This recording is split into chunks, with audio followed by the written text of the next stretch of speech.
and welcome to the very first episode of Off Grid Journey. I am your host, Drew Lamb. Yep, I'm the aquaponics guy, and I'm also the co-host of Double Cross Radio. And this is a brand new show. As many of you know, Off Grid Journey is a project that our producer Jules put together a few years ago, and it has been a Facebook page and a budding website since then. And there's a few of us that contribute to it, myself, my friend and co-host Chuck Horton, and a few others on there. Share ideas about off-grid living and survival, sustainability. And I was on Jules' show a few weeks ago before the first cup, and we were talking about gardening and farming and aquaponics. And after the show, we got to talking and thought it would be a cool idea to spin Off-Grid Journey into an actual show. So this is our first episode. I wanted to cover aquaponics for our very first show, and I had invited my aquaponics guru, Murray Hallam, to come on. And I have yet to make contact with Murray. He had agreed to come on, and it's 4 a.m. in Australia right now, and he was going to get up early and get on, but maybe his alarm clock didn't go off. And so I'm hoping that he'll drop in and pay us a visit. But otherwise, we're going to get into aquaponics today. And if Murray drops in, that'll be great, because he knows way more than I do, has much more experience than I do. I've been doing this for a couple of years now, and I actually have a commercial aquaponics farm called Pyramid Pure Foods. It's an urban farm that's located in Ashland, Oregon. And I built it, I modeled it after Will Allen's Growing Power urban farm. I was really impressed with what Will Allen had done with so little resources. And so when I started designing my farm, I was really looking to Will Allen just because of his overall ethos. I know a lot of people in aquaponics, and a lot of them have science and chemistry backgrounds, and very analytical people, very detail-minded, and and some of this stuff gets very complicated. There's a lot going on biologically and chemically when you're growing vegetables and other plants in a system like this. But Will's attitude was that you just roll up your sleeves and get down to work, and you do it, and you're going to grow something. And and I have a background in brewing. I've won a few awards for brewing beer, and I took that approach to it. It's it's a lot like that. You're moving liquids from one container to another. You've got living things in the system that you're relying upon in brewing. It's yeast, and with aquaponics, you're relying upon bacteria, and I'll get to that some more in just a bit here. But Will's approach was you just start building things, and I was trying to figure out what kind of a system I wanted to put together.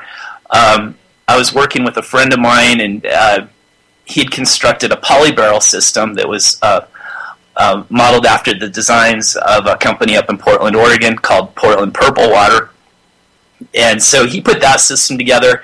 If you go on my YouTube channel for Pyramid Pure Foods, I made a little video a couple of years ago showing that working. And it's still functioning to this day. It's actually on my patio right now. And I've made some modifications to it. I actually have 3 polybarrels right now that hold the fish, and then I have 4 half barrels that contain my plants. And I've got bluegill fingerlings in there right now that I've been raising since November. I believe I put them in there. And right now I just replanted. I've been growing kale and chard in there, and right now I've got kale, chard, basil, celery, and spinach. So I started out with that system, and then I wanted to build a bigger system. So I rented some space in a building that I'd managed for a client of mine for several years, an old warehouse building that had been used for food production, and I started building a system much like Growing Powers, using recycled lumber. and I wanted to take advantage of the vertical space, and that's one of the advantages of farming with aquaponics or hydroponics, is that you could farm on multiple levels. And so I have a lot of friends that are contractors, and they donated wood to the project, and we started building out a multi-level system. It's a 3-level system with tanks on the bottom and troughs on the top. Tanks are where the fish live, and troughs are where the plants grow. And I also have one big tank. It's about a 6,000-gallon, it's a repurposed above-ground swimming pool with some modifications made to it. And that's the primary rearing tank. And the system is pretty elaborate, and I wouldn't say that it was ideal. I hope to get into some ideal systems if our guest gets on here and joins us. But otherwise, I will just share with you guys what I've learned through my journey to be a commercial aquaponics farmer. The system currently has bass and bluegill, it's largemouth bass actually, brown bullhead catfish, and I have some black crappie in the system too. And I chose these fish. It was an agonizing process. Everybody grows tilapia in these systems because you get a very high feed to weight conversion ratio. You know, you're aiming for like 1.5 pounds of feed translating into a pound of fish, and ultimately you want 1 pound of feed to create a pound of fish. That's the most efficient way to go. And tilapia grow very quickly, but they have to have warm water. Everybody wants tilapia, but we're talking about trying to be sustainable, and I don't mean that in the Agenda 21 sense. And we're talking about moving toward being off-grid. So we need to look at other types of fish that we can raise. And also, where I live, fish are regulated by the Oregon Department of Fish and Wildlife. And you have to get a permit from them to transport live fish. Yes, it's absurd, but like a fishing license isn't even good enough. You have to have a permit. They have to evaluate the site. A biologist inspected my site about 4 times before they finally approved me to have any kind of fish, and they wouldn't approve me to have tilapia or tiger prawns or anything that they considered to be potentially invasive. And they said that tilapia could survive a winter in the Northwest. I guess some Mozambique tilapia escaped up in Idaho and started reproducing, and so they have a problem now. So I worked with the biologist and tried to select some species that were already in virtually every body of water in Southern Oregon. And we tried to figure out which ones would do the best in the system, would eat the most, produce the most waste, grow quickly, and thrive in my environment. So I've been experimenting with this for a couple of years now, trying to figure that out, and I think I've had the best results with the largemouth bass, actually, but the brown bullhead catfish are growing pretty well. I'm going to take a look here at the chat and see who's listening in right now. It looks like we have Behind the Woodshed. Shout out to Hal. Crawdad Miami, Dalnick, Desert Hawk, I Am Lone Frog, Jax Rocks, Jennifer Ayers, JJ, Joe Friday, Jules, Lady Pitbull, Salvener, Vince, Captain Gringo, Iota, and we have some anonymous listeners in there too. Thanks a lot for tuning in, you guys. I really appreciate it. This is an early show. I'm used to doing late shows after work, so it's nice being bright-eyed and bushy-tailed and having a cup of coffee here and to get to talk to you guys. And I'm going to check in here and see if my guest is in the green room yet. And looks like Murray's alarm just didn't make it, just didn't go off, I suppose. So let's back up a little bit about this aquaponics stuff. What is it really?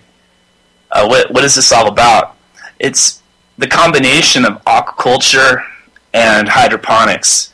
Aquaculture is farming fish. That's, and you could raise fish in a lot of different ways. You could have them in a pond or a lake, and you could let them forage, or you could feed them. You could have some kind of a tank system, and there's also big commercial fish farms where they have fish runs and they flush the water out with river water. There's some trout farm systems where they capture a spring and flow fresh spring water through the system to raise the fish, and will feed them a commercial feed typically to raise them. And hydroponics is where you're growing plants, you're growing vegetables and herbs and whatnot with just using water and some sort of soilless grow media, or nothing at all. And aquaponics blends the two together. And it works very nicely because fish produce some wastes that work really well for plants.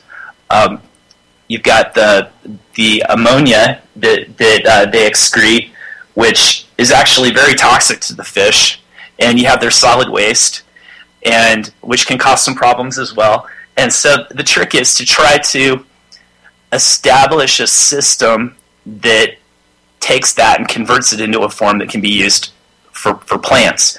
And we rely upon bacteria to do this. There are two kinds of bacteria. Primarily, there's lots and lots of bacteria in an aquaponics system, beneficial bacteria, but in particular, we're concerned about two kinds of bacteria, Nitrosomonas and Nitrobacter. And what these do is they take the ammonia and convert the ammonia into nitrite, which is a fish toxic substance that you don't want in your system, and then into nitrate, which is beneficial for plant growth. And so this bacteria gets established in the water. You could either let it occur naturally while you're cycling your system, or you can inoculate the system where with the bacteria. You could pick it up at some fish supply stores or pet supply stores, or you could take water from a pond or from a fish tank where those colonies are established and get that going in the system. And the bacteria is actually going to grow on the surface of the tank and on your grow media, and will help with that conversion process. And it's important to have an ample colony established, otherwise your ammonia levels and your nitrite levels will take off, and you'll have dead fish, and you won't have the nitrate that your plants need. And so there's a few benefits to growing with aquaponics. Primarily if you're a gardener, and especially if you grow in a greenhouse, you're using soil for the most part, and it's a lot of work. If you're growing in an outdoor garden, you can you have to sometimes rotate your crops. You have to supplement the soil with compost and manure and whatnot, and typically that kind of compost doesn't work out too well inside of your greenhouse. You end up with pests and funguses and molds and things that get going in there and cause all kinds of problems, and so you end up having to get high quality potting soil, which is really expensive. I built a greenhouse in my backyard about 3 years ago, and I built some raised beds, some raised cedar beds, and I spent about $800 on soil, and I get a discount. I get a 30% discount because my brother owns Ladybug Indoor Gardens, and he is a sponsor of the show, so I'm going to plug his businesses. In Phoenix, Oregon, ladybugindoorgardens.com, and he owns another business called Nature's Control, naturescontrol.com, and they sell indoor gardening supplies and beneficial bugs to use for pest control. So I got all my soil going in there, and really your soil, your potting soil, is only good for one grow season. And I supplement, I make teas out of worm castings and add some other supplements like calcium and magnesium that helped that. And I stretched my soil out for about 2 to 3 grow seasons. And I noticed, in that last grow season that I really wasn't getting the best results. I was having more problems with disease, and my yields weren't as good. And so I started shoveling those beds out and getting ready to either mix up some soil with materials I have on hand. I do a lot of composting with worms, and I have a lot of worm castings, and I have sand, and you get some perlite, and some, you can either use coconut coir or peat moss, wood shavings, things like that. You need something that'll hold in the moisture, and you can mix your own soil. When you're growing in a greenhouse, you don't want to just use dirt. Dirt doesn't have everything in it that your plants need to grow and thrive. And it's a lot of work mixing this stuff up, or a lot of money to just go out and buy it. And another thing I don't like, a lot of these soils that you could pick up, they're really good quality, but they're pulling a lot of materials out of the ocean, kelp and crustaceans, things like that. And I'm really not interested in using anything out of the Pacific Ocean, specifically, in my garden due to the Fukushima radiation. That's why I think it's so important to be growing crops under cover right now anyway. And so I've been shoveling out these beds, and I just decided that I want to switch the system over to aquaponics and get out of growing in soil because it's expensive and it's a lot of work, and you've got more potential problems for disease and pests. You can get there's a lot of critters that are bad for your plants that get into the soil and will eat the roots and breed in there. And so you're getting out of that when you start working with aquaponics and hydroponics. One of the problems with hydroponics is that, again, you have to have nutrients. You have to add some nutrients to the water. The plants just can't grow in water. And, and a lot of those nutrients are kelp-based, and, and this stuff comes out of a bottle. You end up spending a lot of money buying things that come in plastic bottles, and it's very expensive, and it's, if you've got a crop that yields you a lot of money, it could be worth it, but otherwise, it's not very practical, I think, for your typical backyard gardener. And so that's why I think that aquaponics is really the way to go. And also, in addition to that, you get some extra crops out of it. You're not just getting vegetables and herbs. You're also getting some protein. You're getting your fish out of it, assuming that you didn't kill them. And that's what I'm hoping to get into here is, how to culture your fish and help to keep them healthy. So let's check in on the green room again and see if our guest has popped in. And I'm not seeing him in here. And it looked like he had about 3 Skype accounts, and I just sent him requests to all of them. I'm just going to try calling one and see what happens.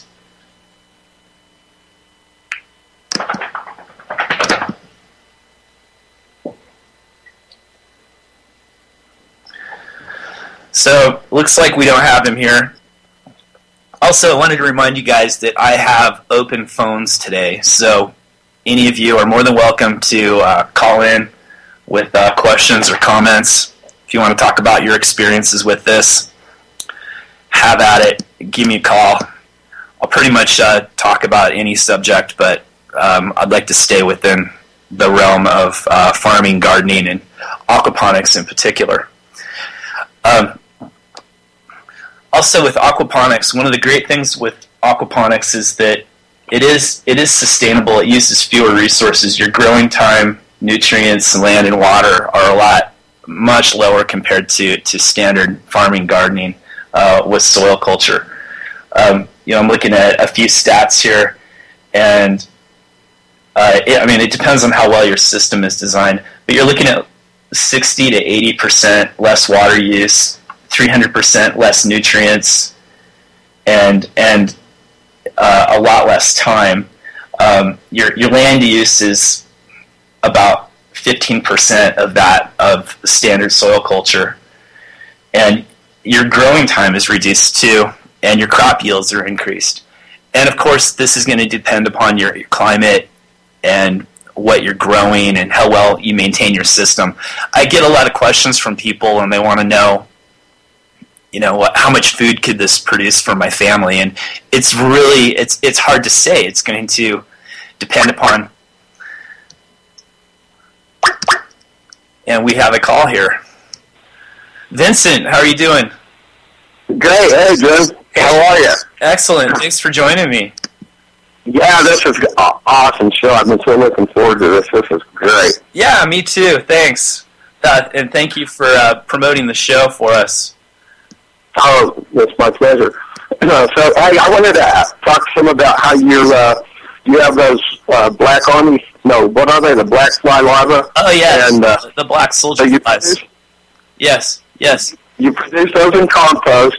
Now, you have a system where when they pupate, they kind of come up a ramp or something, and you collect them. So I was wondering if you could explain how you create the food source.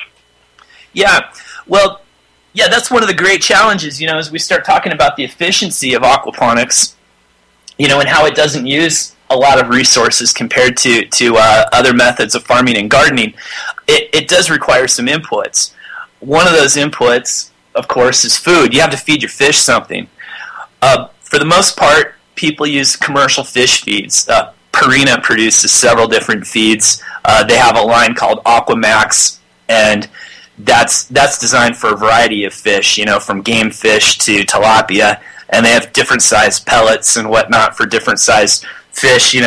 So fish need to be fed a pellet that's at least smaller than their mouth, and the problem is that this isn't sustainable. Most of these feeds are based on GMO corn, GMO soy, and fish meal, and they're totally not sustainable. The Pacific fisheries were stressed anyway, and now they're collapsing. There's virtually no industrial fish now, and like the sardine population of the Pacific is pretty much gone, and the demand was so great for industrial fish that aquaculture couldn't even expand, and so we have a collapsing Pacific Ocean, and then we have an increased demand for an alternate protein source, which is farming fish, and then we're reliant upon the industrial fish to feed the fish, and it's not practical. It's not sustainable, and you'd have all the energy and resources going into catching the fish and processing the fish, rendering the fish into fish meal, and so we have to have alternate.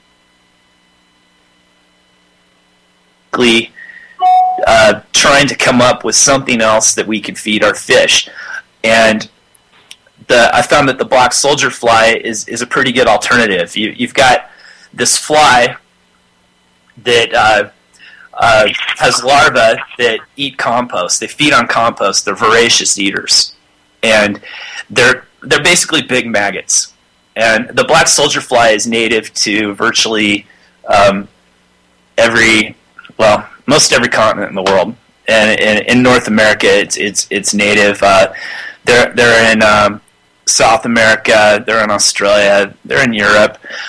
They're all over the place, and you'll often see these in your compost piles. You might see these big black waspy-looking flies around, or you'll find their grubs in your compost. And they're usually, when you find them in your compost, they look like big grubs, either kind of a creamy color, or when they're in their pupa state, they're a dark color. And those are 67% protein, and the rest is lipid. They're very healthy for the fish, but I've found that the fish don't like to eat the pupa, and this is the whole problem with raising the black soldier fly larva for the fish feed, you have to have a good way to harvest them. You don't want to just be picking through the compost. It's a lot of work, and you need something you could just scoop up. The cool thing about the soldier fly is that they have a very predictable life cycle, and because of that, they're suited for farming and production. And so, like, I built a system where I'm able to breed the flies, hatch the eggs, culture the larvae, and then place them in compost bins. And then I do a couple of things with the larvae. I will skim them off the surface. They'll usually feed on the surface of the compost, and skim them off and rinse them out in a colander, and have basically a black soldier fly risotto for my fish, and they absolutely love it. As they get into their pre-pupa stage, they'll want to crawl out of the compost and go someplace, dark where they could pupate, and then they'll hatch as a fly. And this is a very predictable process, and if you design your composting system right, and I'll get into this in more detail in another show, but they'll actually self-harvest. They'll crawl out, and they fall into another bin or bucket, and then you've got your pupa that you could use for your next batch of flies, but you could render that into a feed. Most fish, I think tilapia will eat the pupa. Murray claims that he hasn't had very good luck with the pupa, and he kind of complains about the whole process. I think he has a biopod, but I've had good results. What's that? Let me ask you, now you're raising brim or the perch, and they're pretty good eaters. Now, do they take to the larva pretty good then? Yeah, I raise bluegill, brown bullhead, catfish, and largemouth bass, and I have some black crappie. All of the fish really like the larva. None of them will eat the pupa, so I end up having to grind the pupa up. And I'll grind them up, and I've got some ingredients I mix in. I basically make kind of like a cookie dough type material. It's kind of gross, but then I'll make little pellets out of it. And the fish love it. All of the fish will eat it, and that's the only way that they'll eat the pupa. The larvae they'll just eat straight. I just skim it off the top of the composters, rinse it off, and feed it to the fish. The only fish that are really picky are the crappie, and I am phasing out the crappie. They're very, very picky eaters, and I can only get them to eat worms for the most part. And I have composting worms. I raise a lot of worms, and I'll harvest them to also feed the fish. But the crappie will only eat those guys, and so it's a lot of work. And in the wintertime, the soldier flies are dormant, and the worms slow down. They're not as productive, and so you do need alternate food sources. And so I do have to rely upon some commercial feeds in the winter months for about half the year. I really need to rely upon those commercial feeds. When my soldier fly colony gets big enough, I'll be able to harvest enough pupa and render that into feed to carry me over through the winter. Or I can freeze dry the larva. Another interesting thing about the larva, Vince, and the pupa is that they're 67% protein, but the rest is lipid. It's an oil.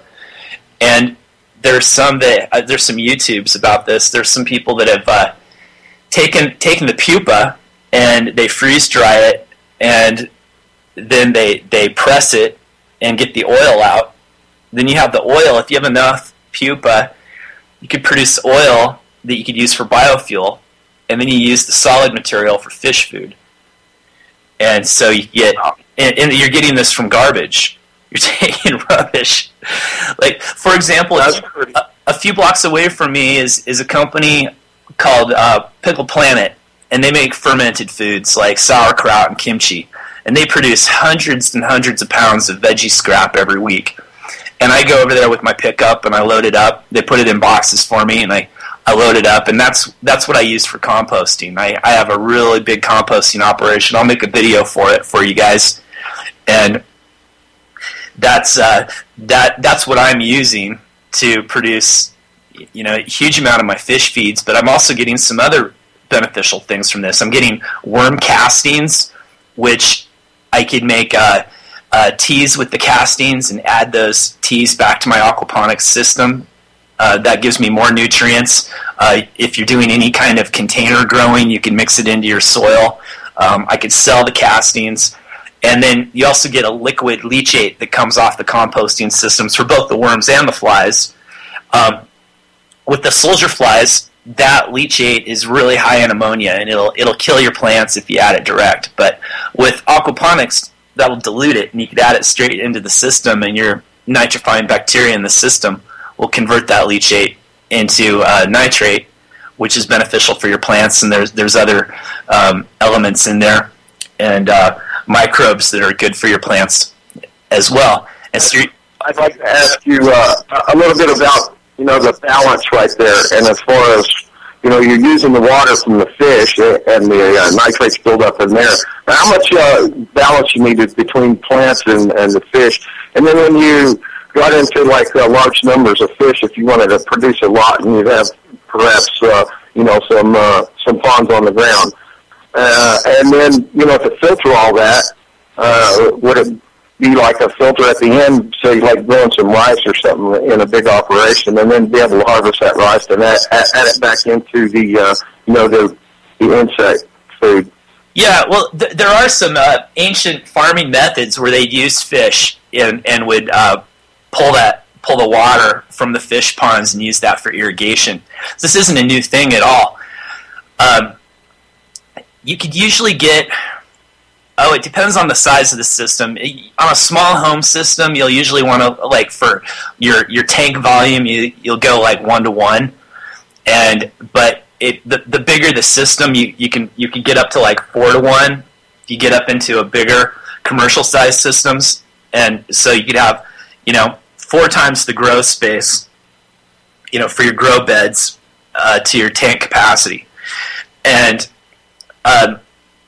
the amazing thing is how low your nitrates can be and still grow plants. I've been able to grow plants down to about 5 to 10 parts per million of nitrate. That's insanely low. I mean, it's incredible. I can't believe it. At first I'd worry about it, and I'd go, I need to add something here, or I need more fish in the system, and to get that nitrate level up. And I've still been able to produce plenty of plants with that low of a nitrate level, and it's because a lot of that activity is happening around the roots. It's happening in the root zone, and also in your aquaponics system, if you have a flood and drain system where you're using gravel culture, for example, or aeroponics, you're getting a lot of oxygen, and that is going to encourage a lot of plant growth.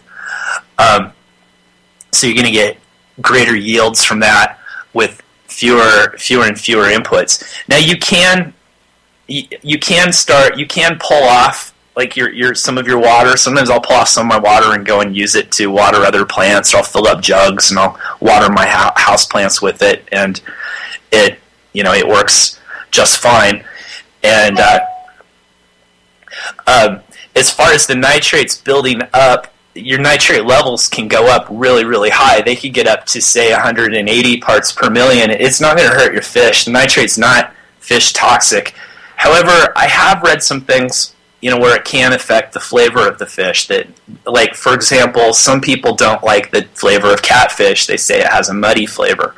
It's possible that is due to a high nitrate level in the water. That was something I was hoping to get into with Murray.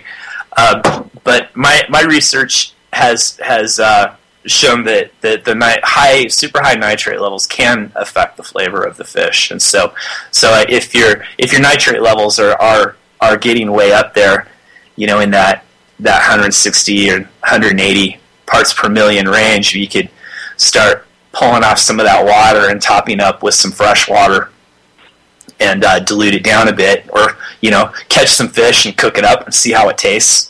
And if the flavor's fine, I wouldn't worry too much about it. So what kind of pumping system are you using to move your water then? You're saying you kind of have your fish tank above and then drain through your medium for your plants and then through a gravel filter and then back up to the fish? Yeah, there's several ways to go about this. Let's take my home system. I just have a 1.6 horsepower sump pump, which is a little bit overkill, but it works pretty well, turns the water over quickly, and so that'll pump water up from the sump tank into the grow troughs, and part of the water overflows back into the sump tank, and then the rest goes into the fish tanks, and that'll circulate through. The solids get picked up by the system, they get dropped into the sump tank and picked up and deposited in the grow beds. However, I'm running very, very high density, and there's a lot of waste, and things can go bad really quickly when you're running a high density. And, if you're running, like, say, 1.5 fish per gallon, something like that, that's a lot of fish, and things can go bad. You could end up with too many solids in the system, and you'll start having gill problems. You'll have solid material not getting filtered out, and it starts decomposing. Gases start building up that can be fish toxic, and the fish might not be able to see their food very well, and they're not going to be happy, and you're gonna see your oxygen levels falling down because you have this material decomposing in the system, oxidizing in the system. It can be really problematic. And what I've found is with a lot of these systems is that they don't adequately filter the solids. And you usually will have to get into your tank with a broom or something and stir up the material that's settled at the bottom to get it to be picked up by the pump and put in the grow beds. And that material will start to build up in the media. If you're using, say, gravel or clay beads, some cases, some people use sand even, but that material will start to build up, and eventually it'll start to clog up the system, and you'll have to change it out or flush it out somehow. And so there's a shift that's going from just using the gravel media. There's a shift to having additional filtration systems, or getting out of the media altogether and just using a method called deep water culture, or also wicking beds as well.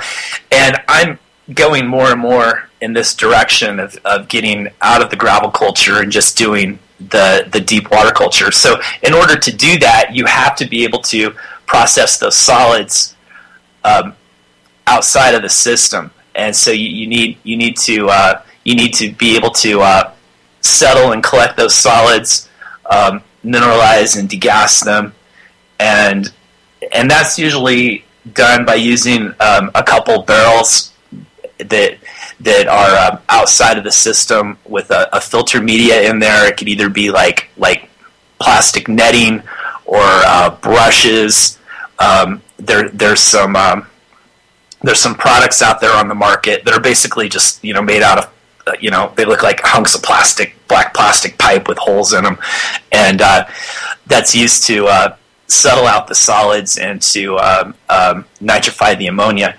And so I set up. I was having problems with solid removals in my home system, so I made a very simple filter to help that out. What I did, I took a 5-gallon Home Depot bucket and some deer netting and a very, very small water pump that I picked up for about $8 at Ladybug Indoor Gardens. And then I made a U-shaped pipe that's a siphon, and I established a siphon between the bucket and my fish tanks, and it needs to be at the same level. And as you all know, water finds its own level. So if the pump stops, it just stops. It won't overflow or anything. And so the pump pumps the water out of the bucket back into the tank. The siphon pulls the water from the tank back into the bucket, and that helps to remove some of the solids. And then they just stick to the filter media that's in the bucket. So that was a very cheap, easy way to build a nice little water filter for my fish tank, and it's working really well, and my fish seem a lot happier. We're dealing with the solids a lot better, and this is critical, you know. And like in my commercial system that I modeled after Will Allen's system, I have a similar problem with getting the solids out of the system. You know what? They don't flow through and get picked up by the pump. And I've got a pretty substantial pump on that system. It's an inline pump, and it doesn't pull those solids out enough, and so sometimes I have to go in and vacuum out some of those tanks to pull those solids out, because they'll start gassing in the system, and I could have fish deaths, you know, and I'll smell kind of a sulfury smell, see some bubbling coming up, and I know I've got an issue. And so processing solids is really the critical problem with aquaculture and aquaponics, is getting that out of there. Yeah.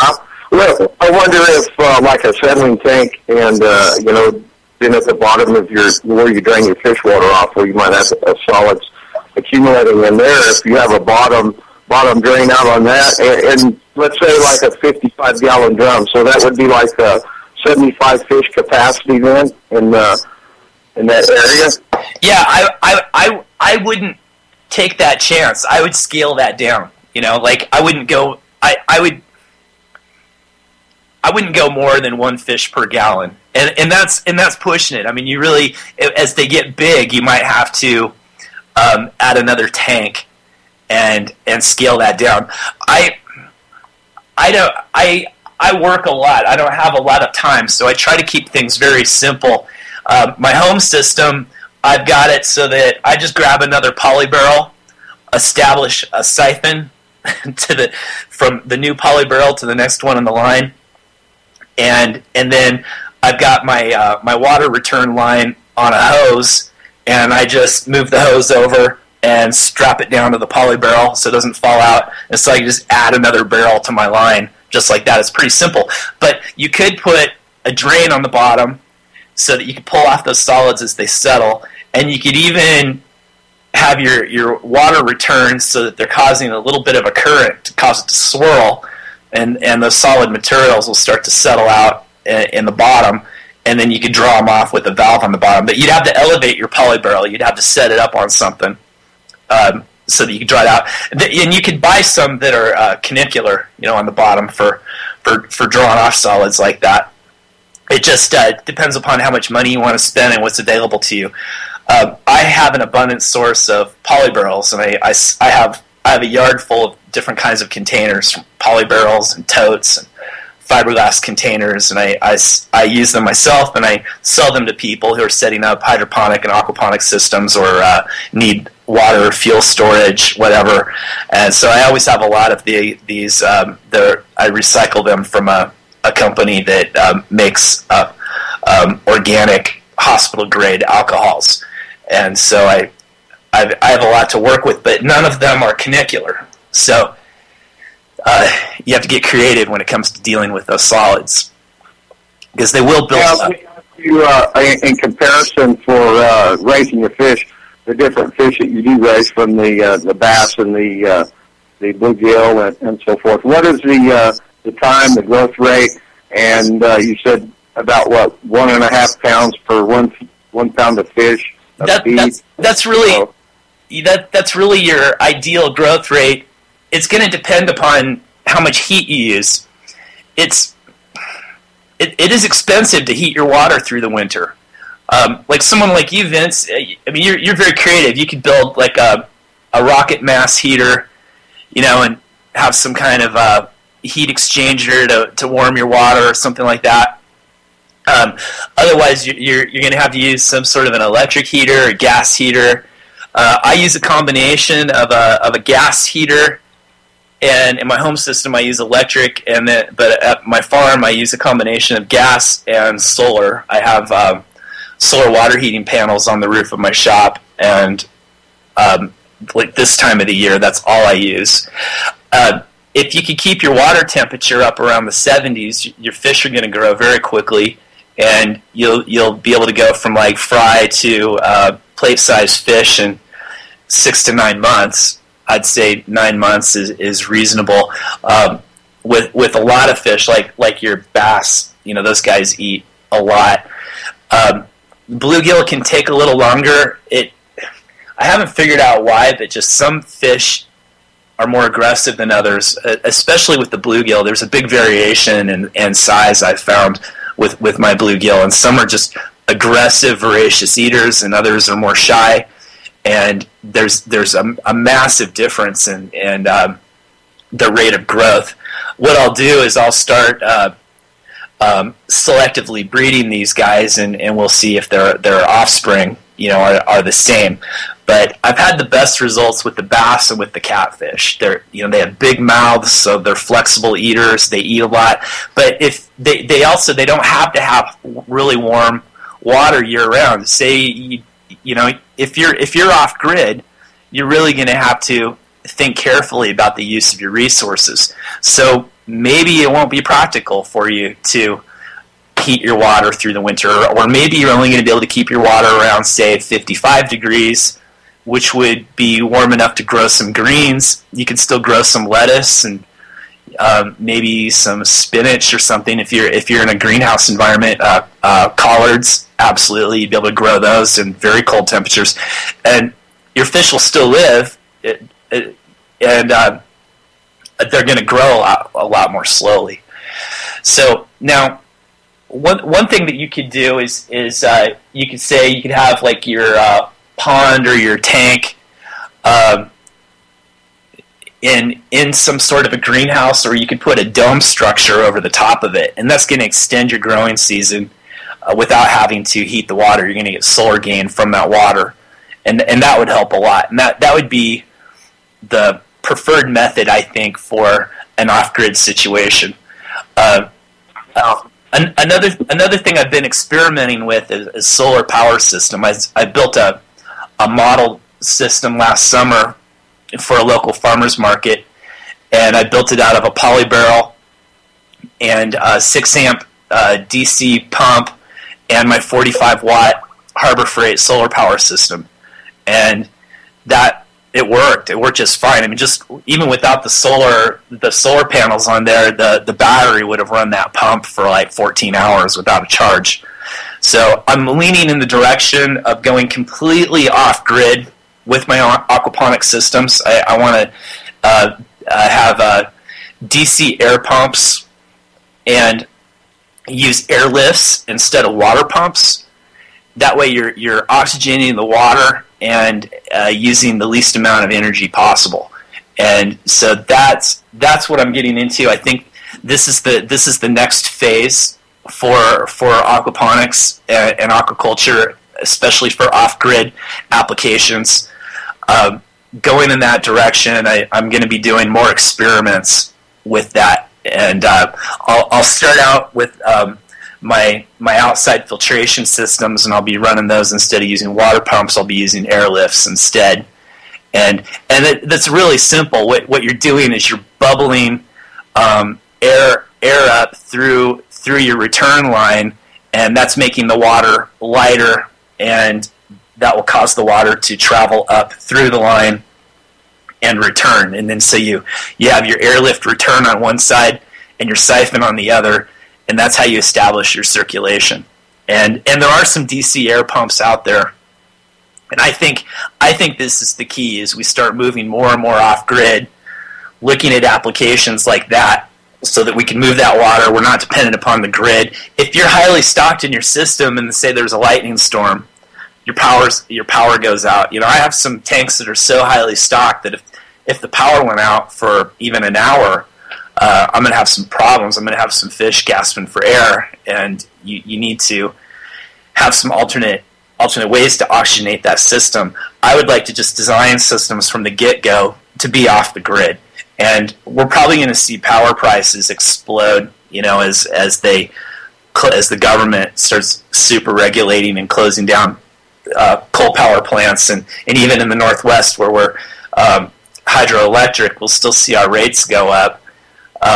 Aquaponics is very dependent upon the grid, You've got air pumps and you have water pumps, and we have to move the water. We have to oxygenate the water.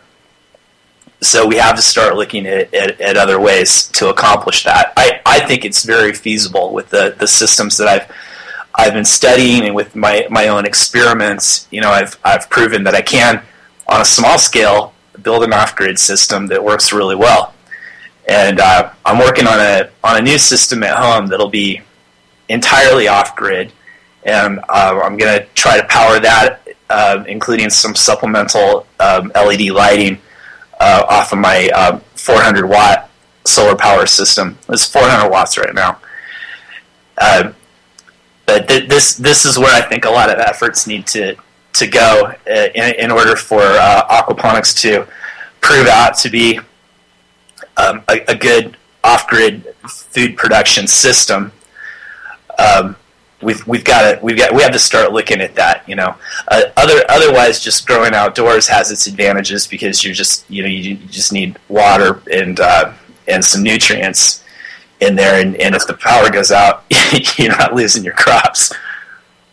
I'd like to add someone for some clarification. Now, with the fish, they'll tolerate a lower temperature water, and then you need warmer water for your plants. So basically, I guess if you could couple your water to the ground for the heat sink there, and then start out at about 55 degrees, along with moving it through black plastic pipe for warming it, and there's be some other great ideas like Fresnel lens and creating a giant magnifying glass and getting a heat sink from right there, hitting it into like a ground mass there, a big bunch of rocks or something like that, and going through there. There'd probably be a lot of the being on the grid, and yeah. I'd like to just end up saying here, what a great show this is, man. I'm really glad that you're doing this. It's going to be a lot of information. I think we're going to have a lot of fun with this one, Vince.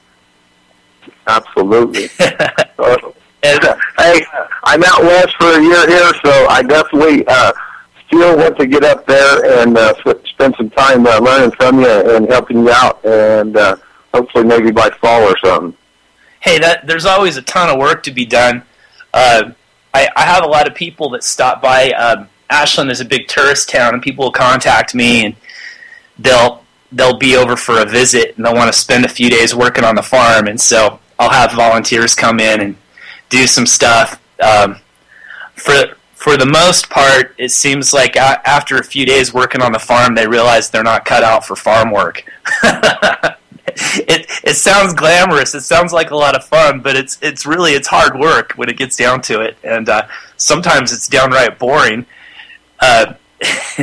Processing compost and dealing with flies and giant grubs and worms, it grosses out some people, but others are well suited for the work and are used to it. But we get a few city slickers that think that it would be cool to work on an aquaponics farm. So I'm more than happy to give them a shot. But I think you've got a pretty clear understanding what hard work is all about. So it's especially harvest. Since I'm growing vertically, even harvesting basils is kind of like working in an orchard. You're up there on a ladder. You harvest these things, up where it's really hot.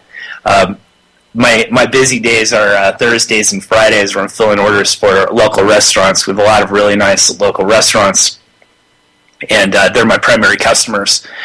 So I produce basils and microgreens, and then fish when fish are ready, for them. So it's really great. If you decide to do this, what I'm trying to encourage people to do is be nano farmers, and so get some things set up however you want to grow them, and produce enough for yourself for what you need, and then sell your excess either to nearby restaurants, go talk to the restaurant owners, or go to the farmers markets, and reach out, and you can make a little extra income there, and you're also producing really, really healthy food for your local market. You're making it accessible to others. You could also, donate some of it, to the needy. A common problem with organic food is the cost of it, and a lot of people who don't have a lot of money don't have access to it. So you could make a huge difference just, making some donations to a local soup kitchen or Salvation Army or something along those lines, so that you're giving other people access to healthy food and making your community stronger and helping people stay healthy and strong. But if we had small networks of nano farms coordinating, working together, you could have small industries in your community, and that's something I'm trying to do. I hit the farmers markets and I try to meet other farmers and I see what kind of crops they're growing, and I reach out to them. So I can't grow everything, and I might have a request for something, so I try to find somebody who's growing it locally and that I could source to.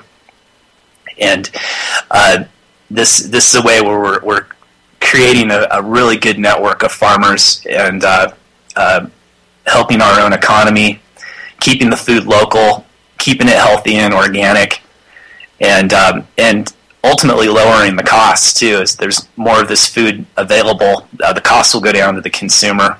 The rest of us will have to make up our profit through volume, of course, but hopefully we'll see demand increase. And we're coming up to the end of the show here. And Vincent, you're welcome to come on anytime you like. I'd like to get into rocket stoves and rocket mass heaters with you sometime. So I'm really hoping to build one. I appreciate it. You do a lot of good stuff, man. I'll be back on the radio. So you guys have been listening to the very first episode of Off Grid Journey. I've been your host, Drew Lamb, and I'll be back again next Sunday. Thanks a lot for tuning in. Take care. Bye.